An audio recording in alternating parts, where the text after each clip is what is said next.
think anybody would let me call this my YouTube channel unless I did a video on my favorite pistols. And these are the long-barreled Magnum revolvers. And there's a little bit of coolness in the air. It's getting toward that time of year when I don't have to run from the game warden. That's a joke, guys. The one at the top is a Ruger Security 6 and 357 Magnum. This one has a solid frame. It's double action with a solid frame that doesn't have a side plate like the Smith. It's a much stronger revolver. This has been a very good shooter and a very reliable field piece over the years. The drawback to these guns are they're not concealable, which is required in Florida in most cases, unless you're hunting or on your own private property.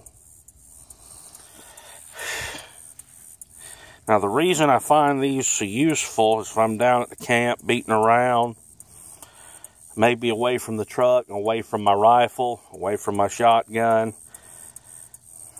Well, if something needs shooting, I can reach out well over 100 yards with either one of these two 357s.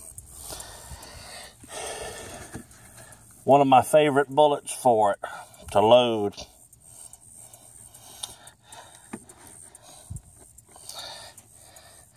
is the Speer 146 grain.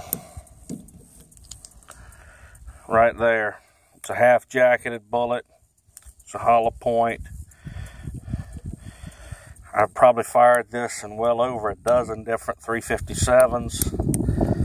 And as far as jacketed bullets go, it's been the most consistent performer. It's been very accurate at extended ranges. Any game that's been shot with it, that's where you found it. It didn't run off. It's been effective. Now, I'm not going to publish my exact load because that gets into liability issues. I will say that bullet's loaded with 2400 and it's stroking about 1500 feet a second out of either one of these 6-inch barrel guns over the chronograph. The next one we're going to look at is the Smith & Wesson Model 19.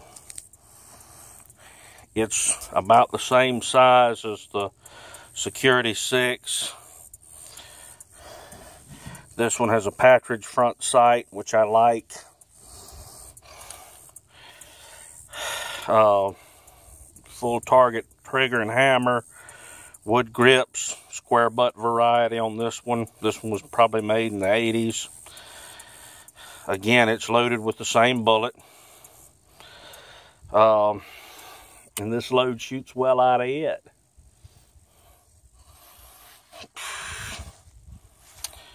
They're fans of Dirty Harry and Elmer Keith. And if you know who Dirty Harry is, that's great. If you know who Elmer Keith is, he's the father of your Magnum revolvers. He's the one that hot rodded the 44 Special to give us the 44 Magnum. Again, a similar bullet was loaded in this gun.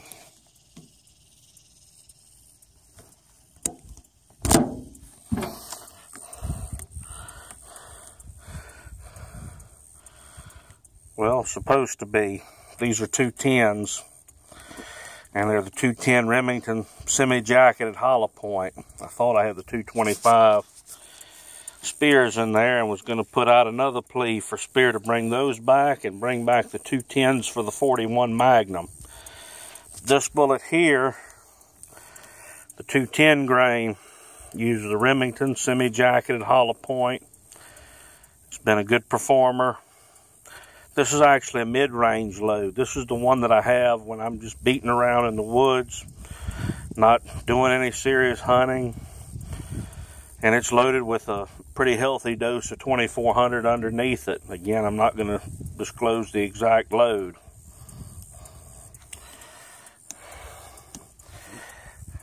These 3 revolvers, general rule, these are the ones I'm going to have with me in the field when I'm hunting, when I'm beating around in the woods. Unless it's a cold day and I can wear a really heavy jacket and feel the need to, rarely do I carry these guns for concealed carry.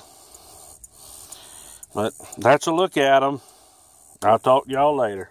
Bye.